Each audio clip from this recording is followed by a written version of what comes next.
You're listening to What's Contemporary Now, a show about culture and the people, places, and things that together make it up. Ryan Reynolds here from Mint Mobile with a message for everyone paying big wireless way too much. Please, for the love of everything good in this world, stop. With Mint, you can get premium wireless for just $15 a month. Of course, if you enjoy overpaying, no judgments, but that's weird. Okay, one judgment. Anyway, give it a try at mintmobile.com/switch.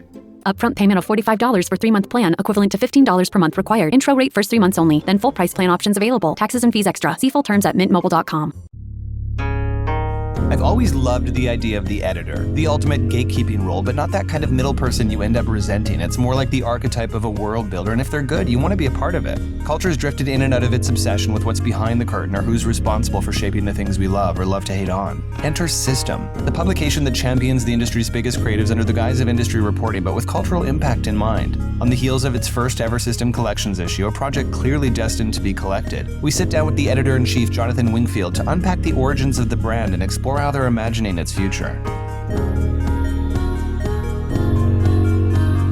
This is Jonathan Wingfield, and we're talking about What's Contemporary Now. Jonathan Wingfield is someone who's listened to the show. You obviously know that we always start at the beginning and ask about the formative years. So let's jump into yours. Tell us about it. Formative years, I would say, leading to fashion was built out of kind of a healthy dose of suburban boredom. I grew up in a place called Amersham, which is 30 minutes on the train from central London, but a lifetime away. And when I was probably 14, started becoming increasingly interested in music, clubbing, all of those things that most kids in the late 80s, early 90s were into in the UK. My friends and I would very frequently go into London. We get the train, we go and see bands play, we go clubbing, DJing, all those kind of things from a pretty early age. And I have a distinct memory of the 12:16 a.m. train was the last one that would get you from central London back to Amersham. And if you missed that, then someone would have to call their mum and go, could you come in, get out of bed, come into London, pick up me and my loser friends, and then take us all home. And seeing people the way they dressed in those kind of environments was hugely interesting to me. And then I'd get back to Amersham and I would then be just in a malaise of boredom and wanting to go back to London. It's the standard suburban sort of life being drawn into the city. I don't come from a family with any kind of artistic or fashion leanings. So for me to go and pick up ID magazine or Face magazine, which are the titles that pretty much everyone my generation, certainly in the UK, would be citing, I would have read about New Order or the Beastie Boys or the Pixies or Nirvana in the NME. But then because I was really interested in reading more and therefore seeing more about these bands, I would then go to ID in the Face. And then that opens up this kind of technicolor world of image and clothing. I wasn't even considering it as fashion. I was considering it as clothing and style and just really interesting imagery. I didn't have the articulation to be able to say, this is a fantastic David Sims picture of Kurt Cobain. I had none of that. But I do distinctly remember sitting in my bedroom listening to New Order, True Faith, which I still love that single, over and over and over again. I probably was about 13, 14, and looking at the record sleeve and being mesmerized by it. I'm not sure why. You know, there was like an oak leaf that was suspended against the blue backdrop that was kind of quite hyper real. The typography was great, but I didn't even know what typography was. Fast forward, obviously, you know, it's a Peter Saville sleeve and, you know, that classic cliche of being drawn into visual lexicon and the vernacular of typography and imagery and art direction by Peter Saville. You know, it's a pretty standard way in. And then I studied French and journalism. So I wanted to be a journalist. Yeah, I was going to ask you, at what point did all of these kind of anecdotal moments amount to that decision where you knew journalism and French, of all things, were what you wanted to study at the University of Leeds? French, because it was one of the only things I naturally was good at school. And journalism, because I wanted to emulate the writers and the writing that I was voraciously reading, whether that was in magazines or books. You know, I have a particular memory of a writer, I think it probably would have been the Times newspaper, or maybe it was like the Times Saturday supplement. And the writer was going to fly to Los Angeles and see Nirvana play. And after the show, was going to go on the bus and drive with the band from LA to San Francisco. And while he did that, he would have interviewed Dave Grohl. The next day, seen the show in San Francisco, then interviewed the bass player, and then he ended up in Seattle, interviewed Kurt Cobain, flew home, wrote an article, communicated how he felt about that thing. It got read by a considerable number of people, and he got paid for it. And I was just like, I am in. LA, San Francisco, Seattle, Nirvana, tour buses, writing, getting paid. I'm a kid who's like getting blown away by taking a train for 30 minutes into London. So the idea of going to these places and seeing these people, but crucially having the opportunity to communicate what I thought about them, I was just in. I was like, sign me up, sign me up. And I studied French and journalism at university in Leeds, which I didn't really enjoy. It was quite an academic approach to journalism. It was kind of classroom teaching. But the crucial thing that it gave me was the last 3 months I had to spend finding myself a work experience. And there'd been a kid at my secondary school whose father did something to do with IPC magazines in London, which was a big magazine company with quite a lot of repute, lots of titles. And he was the only person I had any kind of in with. So I spoke to this guy. His name was Alan Lewis. And Alan Lewis, actually, little known to me, was a bit of a legendary figure in the magazine industry in the UK. He had started a number of magazines. He was the editorial director, the group director at IPC. He'd been the editor of the NME. So he said, I'll get you working. You can do NME, Loaded magazine, a number of different things. And the best thing that happened, fortuitously, was that there was a pretty significant train strike that took place for 2 of the 3 months. So I couldn't take a train into London to go to the office. So Alan Lewis, this guy, would pick me up and it would take 2 hours to drive in, and then he'd drive me back at the end of the day. So for 4 hours a day for 2 months, I grilled him about writing headlines, about what it was like to be the only white journalist to interview James Brown in Mississippi in 1968. All these mad stories, these incredible tidbits of information. And I look at that now as just those kind of car journeys as like an incredibly informative education. Something that, a bored autodidact in his bedroom could only really have dreamed of, because he brought those things to life.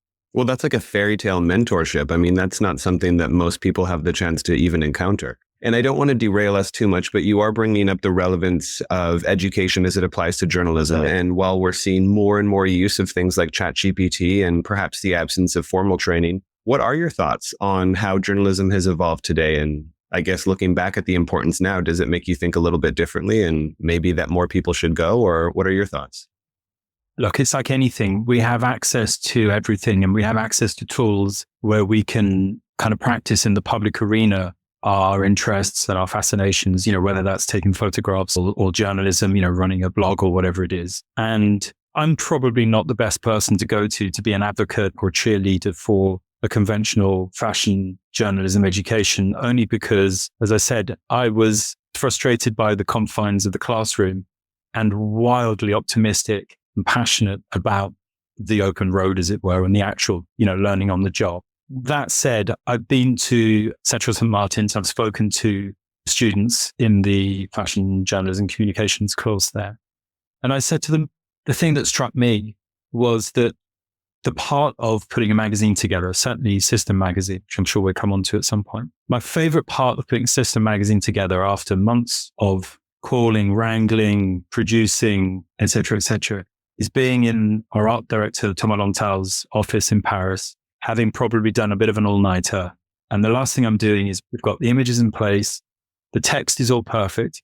And then it's like, what's the title? What's the pull quote? And everything can change, can be manipulated. Everything can be expressed a million ways through those final things: captions, pull quotes, titles, decks, and so forth. And I said to the students, you have this incredible opportunity to practice all of that in Instagram, because you have an image and you have a caption. And essentially it's the same thing. And so in terms of kind of a formal education, as I said, what it gave me was the experience to be able to go in and kind of hustle my way in. I couldn't tell someone who was, 19 years of age today how to get into the industry beyond just, you have to hustle. And if you don't have any contacts, you have a crucial tool at your disposal now, which is DMing. Many people won't respond, but maybe one person will. And so I think that you have to take each era as it comes, and you have to kind of take what it is that you can draw inspiration from. But magazine editing and magazines and media work, certainly when you're younger, is about hustling. And I think it's important for people to understand that. You've got to hustle. You've got to use your contacts, use those tools, and hassle people. So let's talk about your hustle and how you arrived in Paris and ended up with your first job. So French and journalism at university, my third year I had to spend in France, which I wasn't wildly enthusiastic about because I was starting to forge a career in media in London. I knew somebody in London, a writer, who had recently started going out with not only a French lady, but a French lady who worked in fashion, which sounded incredibly, exotic. And between these people, they put me in contact with a lady called Marion de Beaupré. And Marion was a leading fashion photography agent, a German lady who lived in Paris most of her life. And in the mid-90s, I was put in contact with her and she called me up and said, okay, I've been an agent for many years and I want to now open a fashion photography gallery in Paris. And she basically interviewed me over the telephone. This is pre-internet, right? So I had no opportunity to quickly kind of, revise about a world I really didn't know much about. And she said, the first exhibition we're doing is the personal work of Mario Sorrenti. And this is kind of shameful to say now, but when I think about it, my first reflection was, is he a Formula One racing driver? I had no idea. Of course, I'd probably seen his name in ID or The Face, but I wasn't making those connections. Anyway, Marion, bless her, she gave me a chance. I went over to Paris and I became an assistant there. It was just, everything just fell into place in about 6 months working in the gallery. At the dinner after the first exhibition that we had, the Mario Sorrenti exhibition, there was a dinner in a restaurant. And I remember at one point I sat and I talked to Amber Valletta and Isabella Blog. They were both really interesting, really inspiring. And I remember they both spoke about, oh yeah, I'm going to be doing this in Tokyo next week. I'm going to be doing this in LA next week. And I thought, I am now within reach of people who are going to places that always seem very exotic to me. I have to take this opportunity. I've got to hustle. I've got to do everything I do. I may never get this chance again. So I'm now going to try and find a way to put all of this together. It's visual culture, industry contacts, love of journalism, love of magazines. I'm going to put that together. And that led me to Numero magazine. And I started working there. And that was just one further level into the eye of the hurricane, which is Paris fashion industry. Do you know what I mean? So I was just getting closer and closer and closer, joining up the dots. And I guess, Numero being a monthly magazine that was about the convergence, obviously, of fashion, but also lots of cultural writing, lots of cultural coverage. And so I was encouraged as an English speaker to go out into the world, to go to Los Angeles, to go to New York, to go and write stories on filmmakers, musicians, architects, designers, fashion designers. And so I was just living my best life. What happened over that period of time, so we're now talking the early 2000s, was that yes, the fashion industry was getting bigger and bigger.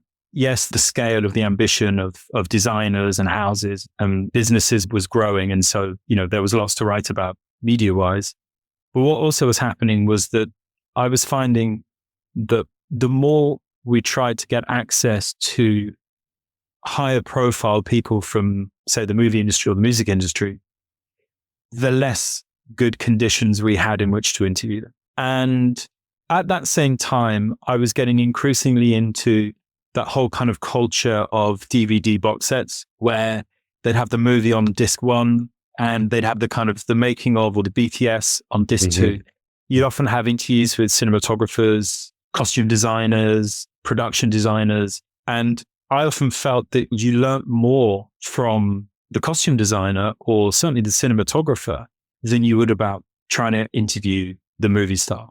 And so what I started to do in Numero was leading me towards this thing where maybe I want to go slightly less big cultural superstars and a little bit more, let's go deep into industry and the workings of and the actual processes which can create these kind of incredible cultural moments. I feel like I read that was sort of the genesis point. Obviously, you didn't come up with the title at that particular moment, but one of your now partners or longtime partners at this point called you and wanted to start a magazine. So it was all quite serendipitous and timely, no? It was entirely serendipitous. It's kind of really weird. My wife worked for KCD, the PR company. They were opening an office in London in the beginning of 2013. And I remember she said to me, she's like, should we move back to London? I said, well, I don't know what I'm going to do. And literally around that time, Elizabeth von Gutmann, my co-founder of System, called me and said, listen, I know you live in Paris. I know you work for Numero, but if ever you wanted to come to London or we can make it work, we want to start a magazine. So it was Elizabeth, Alexia Nitsialski. And they called me and I said, I'd love to do it. And I'm actually going to move back to London. So I moved back to London. We started System. I called Thomas Longtal. I said, Thomas, we've got this great opportunity to do a magazine, which is really about the industry. And, you know, you could see it come, the documentary, the September issue. Those kind of documentaries now were coming out and people were responding to them. And just like the movie industry, the fashion industry was growing exponentially. So there were more people that were just buying, consuming, looking at magazines and so forth. And I think that hand in hand with that, people had more interest in understanding, getting behind the surface of this very superficial industry, or, you know, that people had thought was superficial. And they wanted to kind of get behind Dana Wintour's Dark Classes. They wanted to understand what was going on. This is just kind of pre-major social media shifts. So we came up with the idea of doing System. And the genesis of that, in my mind, came back to this frustration of bad conditions in which I was interviewing Sofia Coppola in 2012 compared to 1999. And at Numero, we had the opportunity to interview David Lynch. And I called him up and I said, look, who do you want to be interviewed by? And he said, I want to be interviewed by this lady called Christine McKenna. Christine is a journalist who started probably in the 70s, West Coast, San Francisco, Los Angeles. She was really into covering punk music, but also things like the Ferris Gallery, Ed Ruscha, filmmakers like David Lynch, David Cronenberg. And he said, she asked great questions and I love her. So I contacted Christine. She did a really interesting interview. We stayed in contact. And one of the things that Christine was doing at the time was, which sounds like so old school and so out of touch now, but she was still doing the Playboy interview of the month. Now, Playboy in 2002 was still selling a lot of copies in North America. And so because of its power and the cultural power, the Playboy interview of the month, which was generally with a man, they had a history of doing incredible people, whether it was Henry Kissinger, Muhammad Ali, John Lennon, Susan Sarandon. And Christine McKenna was doing these interviews in 2002. And because it was still selling a lot of copies and just the cultural value of Playboy magazine as a media title, they would be able to commandeer really, really good conditions in which to interview someone. So she explained to me, she said, look, normally we get 4 meetings with the person. The first one, you're there, they don't know you. It's like, hey, you ask a bunch of questions, do an hour, and it was fine. Second one, hey, it was you again. Third one, hey, you're a familiar face. And by the fourth one, you can start really getting into a fantastic and kind of very insightful and compelling conversation and refer to things that they would have said, go deeper on them. And she showed me an interview that she'd just done with the Coen brothers for Playboy. They published about 4 pages of it, and she sent me the full 96-page transcript. And it was incredible. I learned so much about the process, about the dynamics of the movie industry, how it's shifting, their thoughts on that. And I just thought, what if we could do the same thing, but do that with fashion designers? And I thought what was most interesting was that if you could interview a fashion designer over a period of 6 months, that's a season.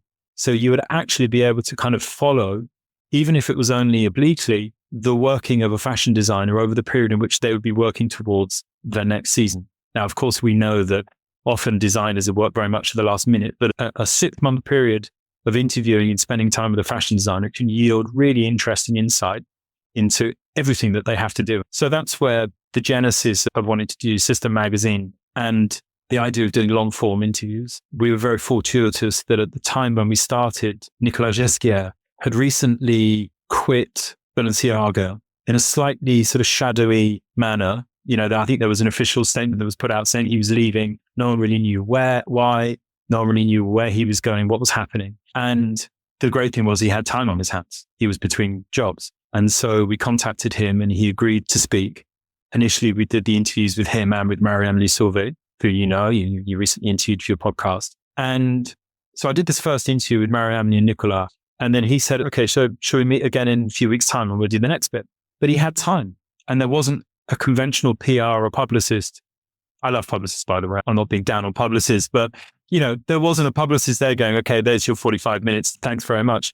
He was like, let's continue doing this. And as we went on, I understood that he had things he wanted to get off his chest about his experiences of working at Balenciaga, his understanding of how the industry was evolving. And he was obviously a designer who at that time was coming off the back of a 15-year stretch at Balenciaga where he'd taken a house that was pretty irrelevant into the most relevant house, the most cutting edge fashion.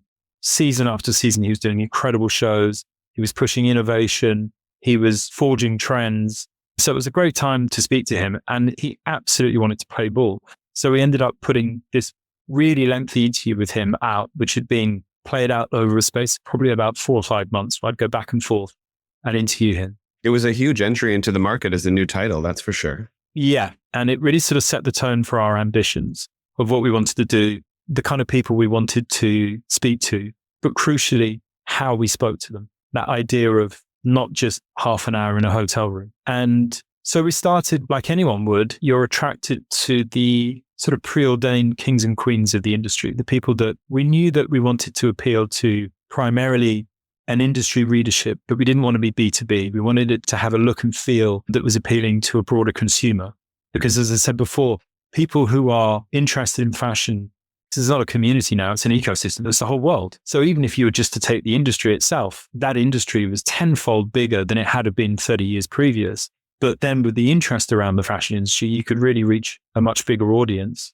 And so we started off with, as I said, the preordained kings and queens, Rei Kawakubo, Miuccia Prada, Raf Simons. And then I remember we got to about 2017, so about 4 or 5 years into the history of the magazine. And we were starting to question, well, what are we going to do? We're going to run out. There's only so many fascinating stories of these kings and queens, shall we say, of the industry. And we'd managed to get to most of them. And in 2017, we started having conversations with Virgil Abloh. You said that was another pivotal moment in the magazine's kind of lifespan, from what I've read. I would say it was kind of, it was a pivotal moment for us. He was invested in the idea of doing multiple conversations. We did a conversation between him and Rem Koolhaas, who's doing his hero, who he'd never met before. So he was really into that. And we were thinking about who to put on the cover. And we were thinking, well, we're kind of really interested in this guy. He's super interesting. There are designers and there are people in the fashion industry who seem to be naysayers, who are kind of re-questioning the validity of what he represented as a fashion designer. So rather than just sort of put him on the cover and say, well, look, this is our new poster boy, we got Virgil shot by Jürgen Teller, as we do with all of our covers. And then in the last week before we went to press, we blasted out an email to, I don't know, maybe 150 people in the industry, from the Gucci CEO to Sarah from Colette to young streetwear designers to all sorts of people. And we asked them the question, what is Virgil Abloh? It wasn't who is Virgil Abloh, it's like, what is he? What does he represent? We wanted to know. We are asking that question. And what we tend to do at System, rather than sort of be commentators ourselves, our editorial lens is to ask the right questions to the best, most authoritative person, regardless of what that thing could be. So if you want to know about what it's like to be a future generation designer, you should go to St. Martin's. If you want to speak to what it's like to be the CEO of a multi-conglomerate company, you want to speak to Pietro Beccari at Louis Vuitton. And we've spoken to all these people. So it's always about asking the right questions to the right people. And it was really interesting because there was a little bit of division, but ultimately you could see the tide was shifting.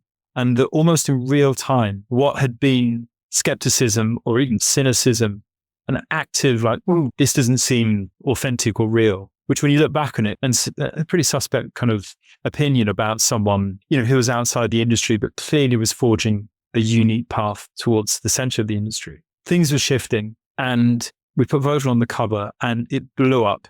And what was really interesting was that we understood by doing that, the reader, the audience, the people that were enthusiastic about Virgil's world was far greater than the industry.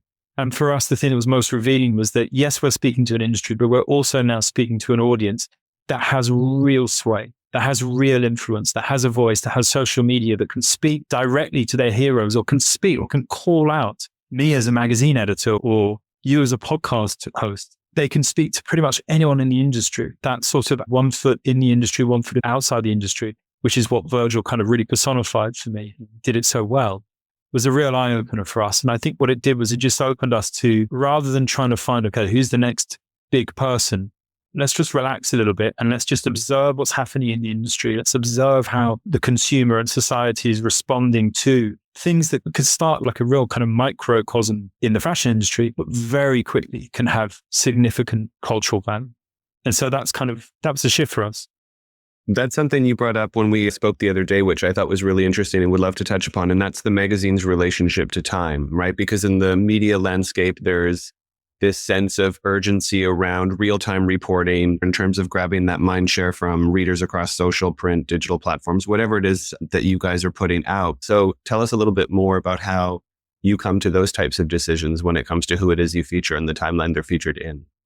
I mean, as you said, real-time coverage is defining everything. If you're going to do a 6-month biannual magazine, it has to operate as a time capsule. It cannot be timely. It has to be a time capsule of a moment.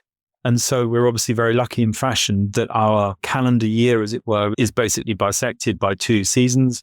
And that if you're smart, you can basically create a really interesting time capsule of a season. So we established the idea, the importance of the time capsule. Mm-hmm. And yet at the same time, we are obviously frustrated by the lack of frequency when you're doing a biannual magazine. In particular, at the shows these days, as we were saying before, there's this kind of real-time chaos. There is just so much information in real time, reacting to real time, being played out. And it almost feels like when you go to a movie theater, you sit there, you got your big bag of sweets, and you're watching the trailers, and the trailers are quick and they're fast, and the edit and the sound, and you're there and you're eating your sweets and you're full of sugar, and it's just this like sensory overload. And then before the main features even kind of start, you just sort of sat there just feeling nauseous, going like, oh, too much already.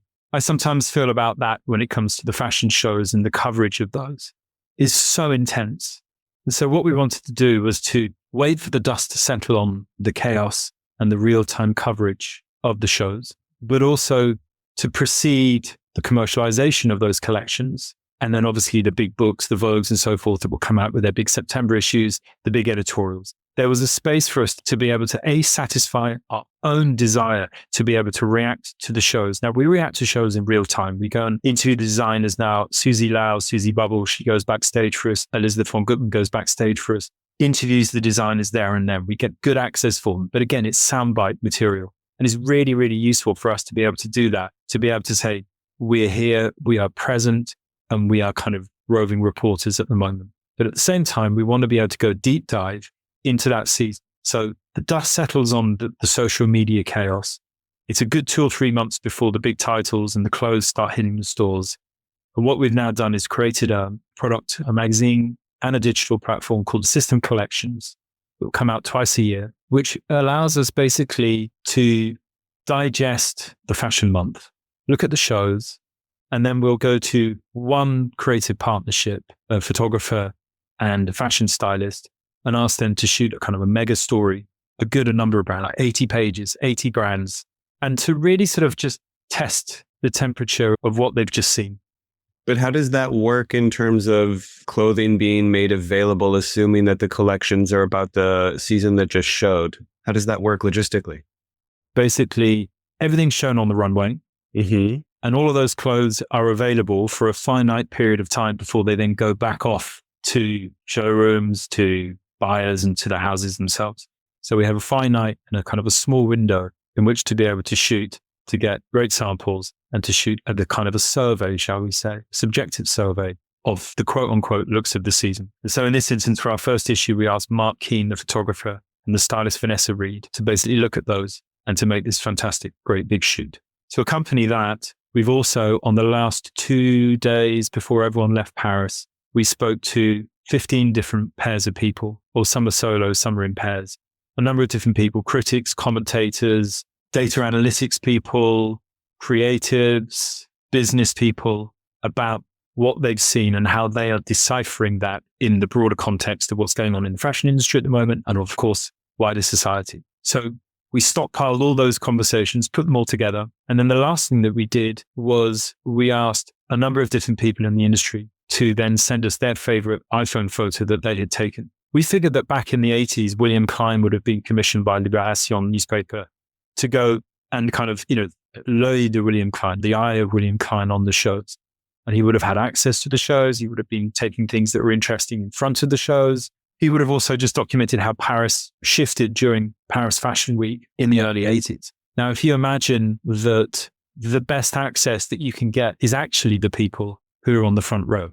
all of them have a smartphone. Everyone is taking photographs.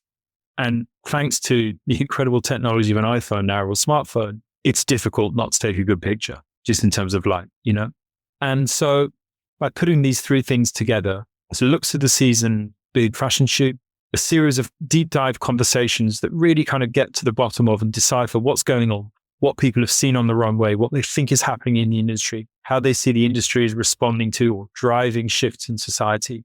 And then some fantastic sort of reportage imagery. Putting those three things together to me is a really useful time capsule for the industry. That first time when I stepped into Paris, right, October 1997, they would have been the spring, summer 1998 shows. There was that fantastic exhibition, I believe it was called Big Bang 1997 in Paris a couple of years ago, that really kind of dug into that year as a time capsule. You had Margiela going to Hermès, you had John Galliano going to Dior, you had Marc Jacobs going into Vuitton, McQueen going to Givenchy, Colette had opened, all these kind of shifts that were happening.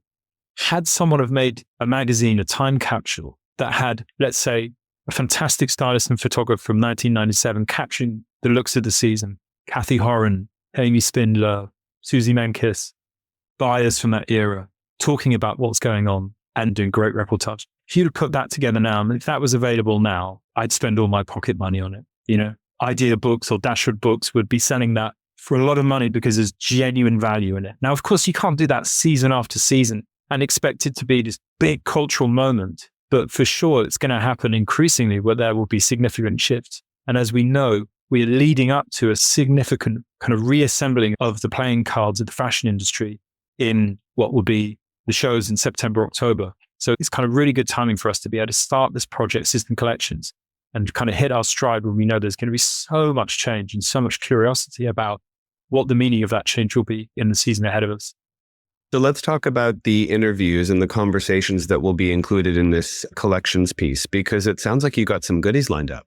So in terms of the interviews that we have, we've spoken to people like Tim Blanks, Kathy Horan, Rachel Tashian from the Washington Post, Steph Yotka, who heads up the editorial side of ID Magazine now. Also digital voices like Lias, Style.com, Boring.com, Imran Ahmed and Luca Solka, Business Analysis. I feel like you got some good creatives in there as well. Yeah, we had Carlos Nazario, who were very keen to speak to about the kind of current temperature of the industry. Amongst all that sort of subjectivity and commentary and fashion criticism, we wanted also something that was purely objective. So we've also interviewed the CMO of Launch Metrics about really getting to the bottom of deciphering what data means today in a fashion month, which is really fascinating. So a whole bunch of different people, and Tim Lim and Leslie Sun, respectively the editor-in-chief of Meta Media in China, and Leslie is the editor-in-chief of Vogue Taiwan. I was really keen to be able to speak to someone about the evolution of Asian media and their rapport with European luxury fashion, but also to understand their reading of how European luxury fashion houses, the relationship with Asia has gone over the last 10, 15, 20 years.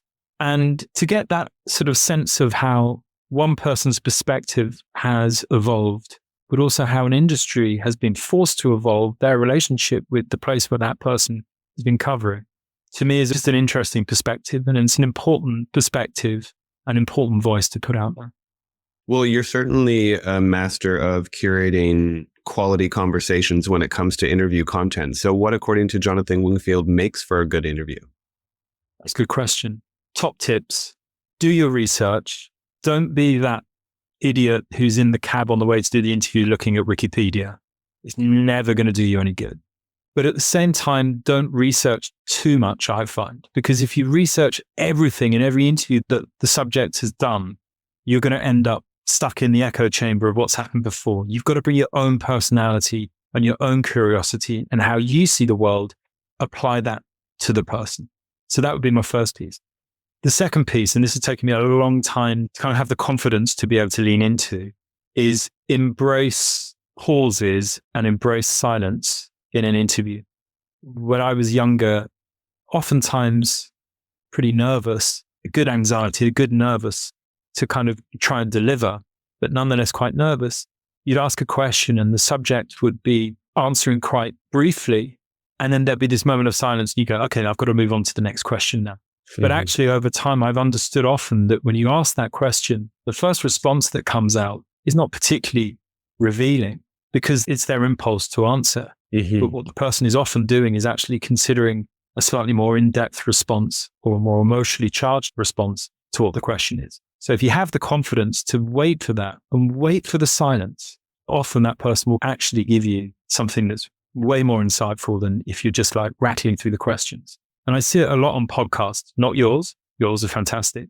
But I hear it a lot on podcasts where the show host of the podcast will ask the question, the subject will start answering, and then immediately they'll get talked over by the podcast host saying, yeah, that's right, because I think, and it's just I, me. It infuriates me because that person has taken time out to be interviewed. They've come probably from a place of expertise and experience. Ask the question and just shut the fuck up and listen to the answer, because often the people that you have in front of you have great stories to tell.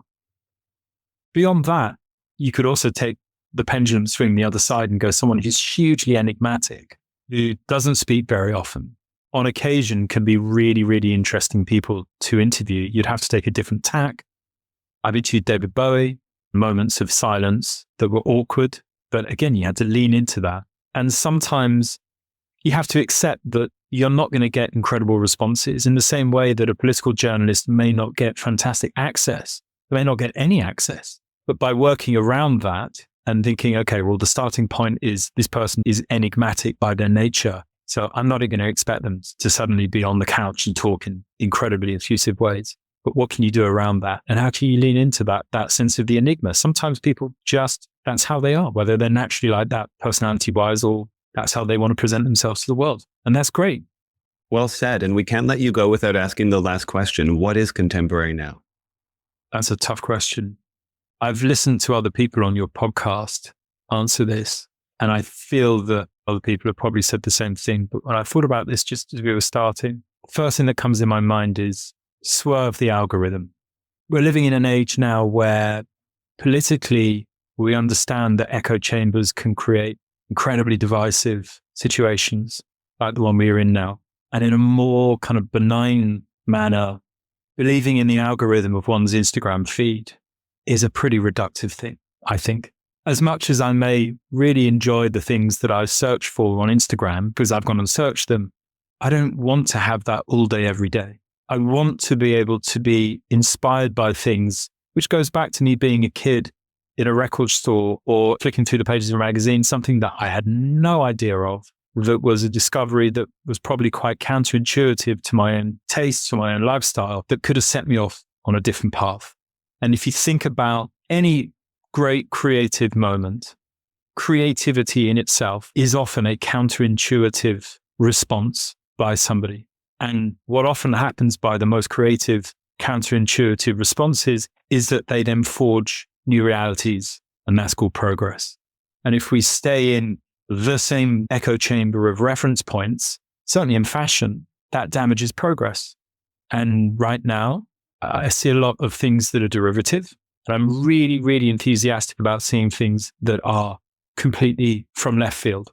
As I said, we've interviewed people over the last few weeks now about new designers, new types of fashion. And one of the things that has come out is that there are people that are hyper-localized across Asia, in small ateliers in North London, in Antwerp. Young designers seem to want to use their hands. Handcraft has never been more important to them. They want to tell super personal stories. There seems to be a shift away from the desire simply to be the next creative director of a big house. Of course, there are many people who have that ambition.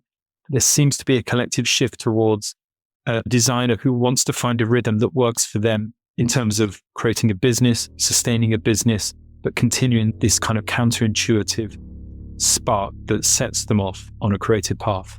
And so, yeah, I would say swerve the algorithm.